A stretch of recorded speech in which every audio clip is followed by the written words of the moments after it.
pozik dator kontu kontari. Bat, bi, hiru, hemen da miru, gure gana kontu kontari.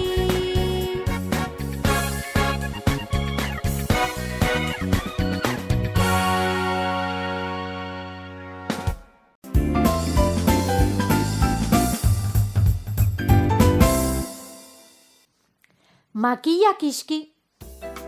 Baziren behin, baserri batean bizi ziren aita eta 3 semeak, Aritz, Mikel eta Beñat. Seme zaharrena, Aritz, lanera joan zen beste baserri batetara, hango lanak egitera, morroi gisa, Batixen baserrira joan zen. Hantxe egoten zen denetariko lanak egiten, baserrian egin behar diren lanak egiten. Belarretara joaten zen, behiak zaintzen zituen, behiak jezten zituen, gauza pila bat egiten zituen. Urte osoa pasa zuen Batixen baserrian lanean, eta urte hau pasa zenean, Batixek opari bat egin zion Aritzi. Asto bat oparitu zion. Hartzak esan zion Batixek Aritzi. Eta horrela esaten diokenean, egizak urrea, astoak urrea egingo dik. Aritz zeharo harrituta geratu zen, baina pentsa, kaka egin beharrean asto horrek urrea egiten zuen. Aritzek etxerako bidea hartu zuen. Hala ere, Batixen baserritik bere etxeraino bazen bide luze bat. Beraz, erdiparean ostatu batean geratu zen. Benantxoren ostatuan. Barrura sartu eta hantxe zegoen Benantxo. Gabon, esan zuen Aritzek. Ba alda lotarako tokirik. Eta Benantxok, noski, eseri eta afaltzen emango dizut lehen bizi. Astoa Aritzekin zegoen. Beraz, oraintxe kanpoan geratu zen, afaltzen zegoen bitartean. Eta lotarako garaian, Aritzek honelaxe esan zion Benantxori. Lotara noa eta astoa hemen utziko dut, baina mesedez, ez ziozu esan egizak urrea. Benantxok harrituta begiratu zion, baina ez, esan zion oso ziur, ez ziola hitz horiek esango astoari. Aritz lotara joan zen. Hurrengo egunean, Aritz esnatu baino lehen, gau guztian bueltaka ibili zen Benantxo, astoak egizak urrea ezin zaio esan? Zergatik eta hitz horiek esan da urrea egiten duelako. Asto hau niretzako geratuko da hementxe nire ostatuan. Eta hortxe ukuiluan daukagun asto zarra jarriko diot Aritzi. Aritz esnatu? Eta Benantxok esan bezala, asto zaharra utzi zion Aritzi. Aritz ezen konturatu eta etxerako bidea hartu zuen. Etxera iritsi zenean ilusioa handiz bere bi anai eta bere aitari dena gertatutako guztia esan nahi zien. Nola Batixek urtebeteko lanaren ostean horrelaxe asto bat oparitu, eta asto horrek kaka egin beharrean urrea egiten zuela. Ez zuten sinisten. Eta egia zela ikusteko horrelaxe esan zien. Begira, astoa hortxe erdian zegoen eta lurrean mantatxo bat jarri zuen. Gero urre guztia jasotzeko. Zer jarriek mantatxoa, kaka gero ondo garbitzeko, ez da? Isilik egon nahi, hasi ziren ikamikan, bi anaiak. Egizak urrea, esaten zion Aritzek. Egizak urrea! Astoak? Ez zuen ezer egiten. Egizak urrea! Eta halakoren batean, urrea ez, baina kaka pila egin zuen, mantaren gainean hori bai. Aritz, harrituta geratu zen, hemen zerbait arraroa gertatzen da.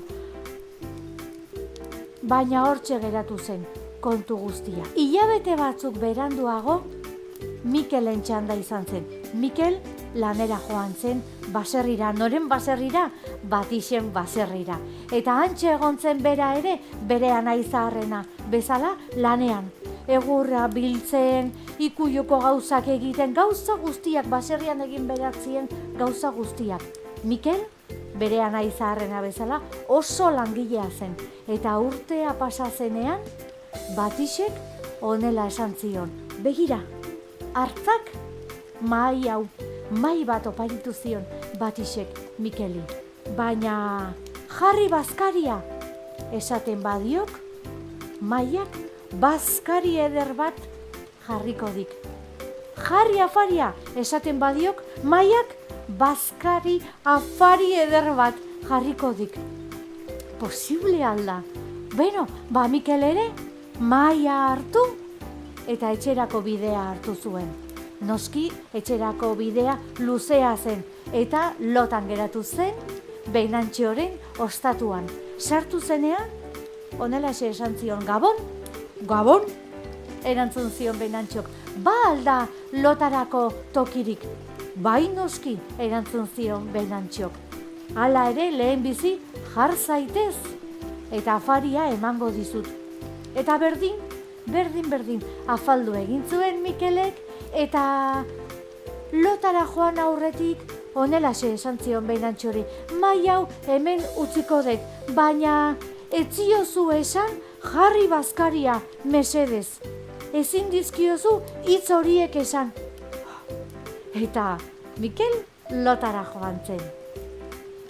Beinantxok mahaiari begira zegoela eta astoaz gogoratzen zela esaten zuen, mahai hau niretzako geratuko da. Eta bazkari eta afari ederrak emango dizkit. Noski baiet, eta hortxe sukaldean dagoen beste mahai hori emango diot mutiko honi. Hurrengo goizean, Mikel esnatu eta sukaldeko beste mahaia eman zion Beinantxok. Etxera iritsi zen Mikel eta bere bi anai eta bere aitari gertatutakoa kontatu eta mahaiaren magiaz kontatu nahi zien. Eta hantxe jarri zuen mahaia. Jarrizak bazkaria! Eta eitzen ezer gertatzen. Jarrizak afaria!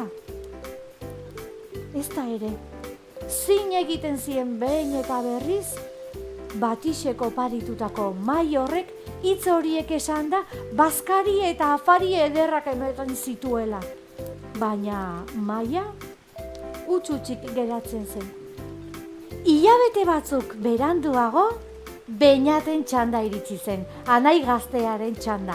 Bera ere Batixen baserrira joan zen lanera. Beinat bere bi anaiak bezala oso langilea zen. Egunero oso goiz jeikitzen zen, behiak zaintzen zituen, belarretara joaten zen belarra moztera. Egur bila ere joaten zen, baserri guztia txukuna zeukan, oso langilea zen. Eta Batixek urte osoa pasa ondoren, makil bat oparitu zion. Eta honelaxe esan zion Batixek, hartzak makila hau, baina kontu zibili, makila kiski esaten badiok, hartu eta jotzen hasiko da zeharo, zirti eta zarta, kontu zibilian, bai, esan zion Beinatek. Eta Beinatek ere etxerako bidea hartu zuen. Eta bere bi anaiak bezala, atxeren hartzera bidea luzea zelako, Beinantxoren ostatuan geratu zen. Noski baiet. Eta Beinantxoren ostatura iritsi zenean, Gabon esan, eta Beinantxiok horrela alde batera begiratuta Gabon ere esan zion. Ba alda lotarako tokirik, noski erantzun zion Beinantxiok. Baina lehenbizi jar zaitez, afaria emango dizut, eta hantxe jarri zen, Beinat, makila mahaiaren ondoan zeukan. Lotarako garaia iritsi zenean, agurtu aurretik honela esan zion Beinantxori, makila hemen utziko dut, baina kontuz, etziozu makila kiski esan. Eta Beinat lotara joan zen. Beinantxio buruari bueltaka hasi zen, eta ikusirik lehen astoarekin gertatutakoaz, mahaiarekin gertatutakoaz esan zuen, makil honek ere zerbait harrigarria egingo dik. Astoarekin urria daukat, mahaiarekin jateko ugari daukat. Makil honek ere zerbait izugarria egingo du ziur.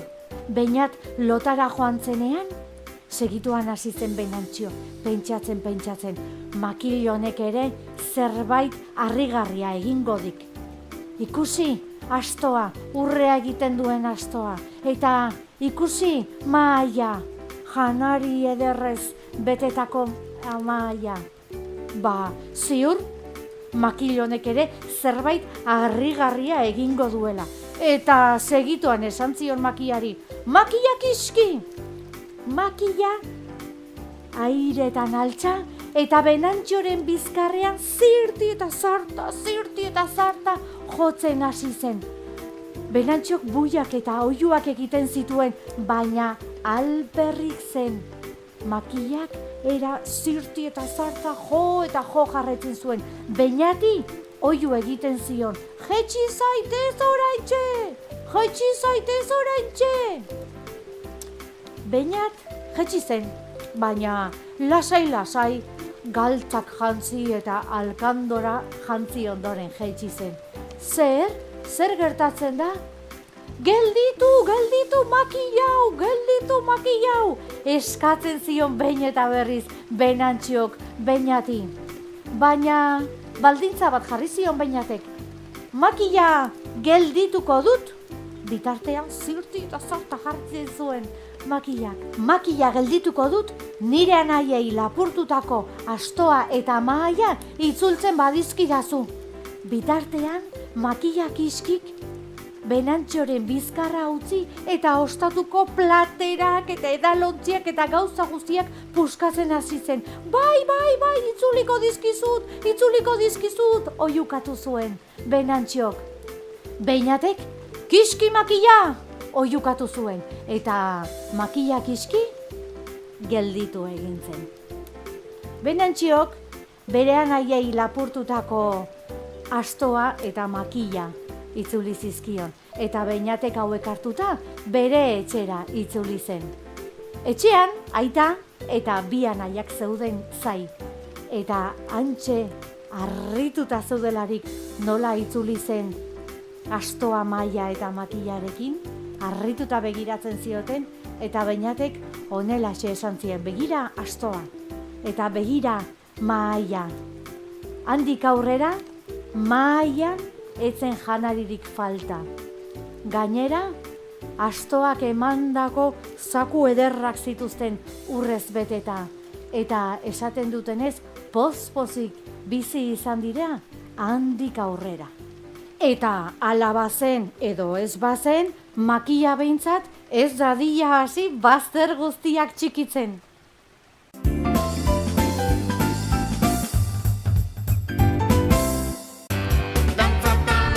Badator txoro txaranga eta Dei Iporruren Euskal Herriko bira. Zure herrira joatea nahi duzu? Jartzaitez harremanetan kiliklon.comen. Dantza eta musika gustoko badituzu, etzazu aukera hau galdu. kiliklon.com